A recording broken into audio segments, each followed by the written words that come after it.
When we start reading the Bible, we must confront three questions about the very materiality of the Bible, the very text that we have in front of us. Those questions are, in no particular order, which books are we reading? What are the contents? That is a question of canon, C-A-N-O-N. The canon with two N's is the canon you get shot out of at a circus, okay? The canon with one N is the question of the authoritative list of books. So which books are you reading? Another question you might ask are which translation are you reading, right? The Bible is a document that the vast majority of people who have read it in translation. How does translation work and what does this mean for our reading task? And then finally, which words? I mean, what are where did we even get the words that are on the pages to translate from within the books? And this is a question of what we might call textual criticism. I'll explain what that means in a separate video. So which books, which language, translation, and which words? How did we get the manuscripts? I'm only going to tackle the first one in this short video, the issue of canon. The word canon etymologically refers to a measuring reed or a ruler in its etymology in Greek through Latin to us today, and so refers to a list of authoritative books in a collection, right? Now, in terms of the Bible, we already run into a controversy. Lots of controversies about the Bible, always a controversy. All Christians today do not agree on the exact contents of the Christian Bible. You essentially have two different canons, two different collections, two different groups that have had different canons historically. One is the group that you might call the so-called Catholic Church, and I'm going to lump together here Catholic and Orthodox, capital O, churches here, which have a longer Bible, which include materials that another group, so-called Protestants, basically everybody if you're not Catholic and you're not Orthodox, but you're a Christian, you are a Protestant, okay? That's just the group that you're a part of. And the Protestant canon is actually significantly shorter, in a sense. There's an entire collection of books, sometimes called the Apocrypha, sometimes called the Deuterocanonical books, that are part of the Catholic and Orthodox Bible, but not part of the Protestant Bible.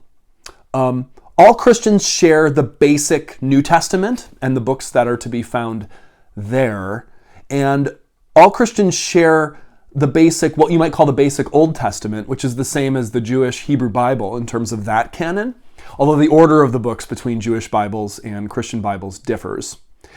But it is this other set of books where the dispute was. Indeed, Martin Luther in the 16th century, part of the Protestant Reformation and the dispute there was in fact a dispute about canon. Martin Luther did not come in with the scissors and actually cut those books out of the canon. I mean, these are books like 1st and 2nd Maccabees. There's a longer version of Esther, a longer version of the book of Daniel, the so-called Greek version of Daniel and the Greek Esther. There's a book called Tobit. There's a book called Ecclesiasticus, and a number of other books that fall into this category. Strictly speaking, technically speaking, these so-called apocryphal books or deuterocanonical books are books that were included in an early version of the Bible called the Septuagint, which was a Greek translation of the Old Testament, in a sense, but also included these other books, right? These other books, though, are not included in the earliest Hebrew manuscripts of the Old Testament that we have. Rather, they're in this Greek translation, the Septuagint. So it is the Septuagint in Greek minus the earlier examples in Hebrew. The books that are left over there that are not in Hebrew but in Greek, that is the so-called Apocrypha. And you can do readings on this online. You can find materials on this. It's not hard to find things written about this and so on. It's not hard to read these books. You can find them in English translations online. And if you're a Protestant and you've never read these books, you can get a sense for what you're missing. So first we have that issue. Of course, a lot earlier in the history of the Christian Church had an early canon controversy that was instigated by an individual named Marcion, M-A-R-C-I-O-N. Marcion had a radical proposal about canon. His proposal was that the canon of the Bible, as we come to know it as Christians, should basically be certain elements of the Gospels, and I think certain other parts of the New Testament, but not all of it, just certain parts, and then cut the entire Old Testament. That was the proposal. That was a big one. That was a real live option for the early Christian church. And so a serious point I want to make here by way of thinking about canon in the Old Testament is that Christians had a live, historical, real option in real time back then to actually exclude the Jewish writings, the Hebrew Bible, the Old Testament, from their canon. And there were certain churches in certain areas that kind of ran with this for a little while. And one might even say that there's a temptation within Christianity today to really kind of bracket the Old Testament or consider it somehow kind of like, it's like the Gospels and the story of Jesus, that's the real Bible, and then the Old Testament's kind of like, well.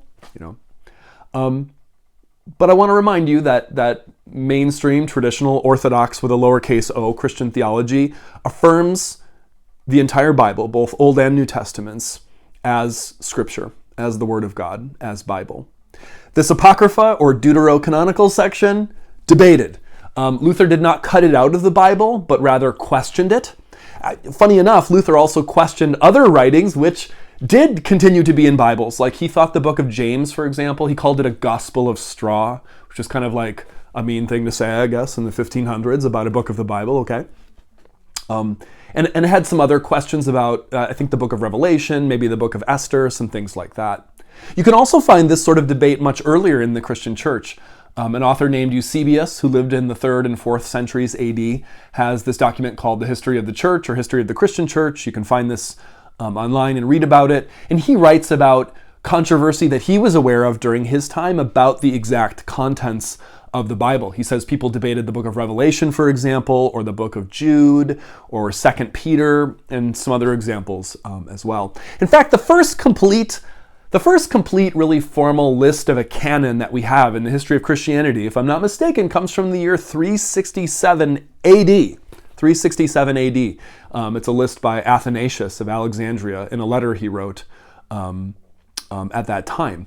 You'd think that there might have been a list of canon earlier. Like, did Jesus have a book that was like the Old Testament that he could read? We often talk about what was Jesus's Bible. Well, it was the Old Testament. Yeah, I mean, sorta, kinda. There was no actual book that Jesus could have taken up, which just had what we call the Hebrew Bible or the Old Testament in it. The New Testament depicts Jesus reading from a scroll, an Isaiah scroll, and certainly synagogues had these scrolls and collections. But they also included more things, additional things, we think, expanded things, different things from what we now call the canonical Old Testament. So I want to make a suggestion then about canon, about how canon functions. Where do we get our canon? How do we even know what the correct books are? How do we know that the Bible's been passed on to us in a way that faithfully affirms what the correct books are as Christians? A canon implies a community. A canon implies a community. You don't just go off into the woods and meditate and come out with a list of books, right?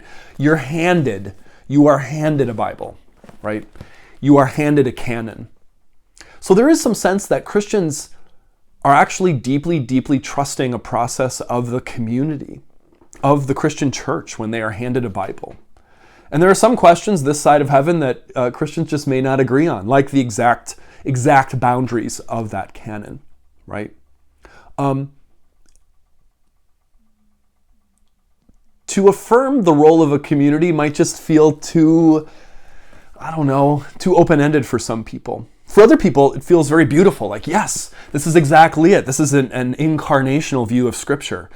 Just like Jesus Christ, who is both human and divine, Scripture too, on this model, is both human and divine. It involves God speaking directly to us, divine, but it also involves this human part. It's God's words in human words, our language, and the very materiality of what we receive. A canon implies a community. There probably have been examples of Protestants who have, through some process of prayer or reading, decided that the apocryphal books really are Scripture. Or maybe some Catholics or Orthodox believers who have decided that those books are maybe not as trustworthy. I'm not sure. By and large, though, people go with their community on this one. So we're going to have to grapple with a complex theology here, not one in which the Bible as we now have it is just appears, handed down on tablets like the Ten Commandments to Moses on Mount Sinai, but rather through a very long, disputed, at times painful process of transmission in the human community.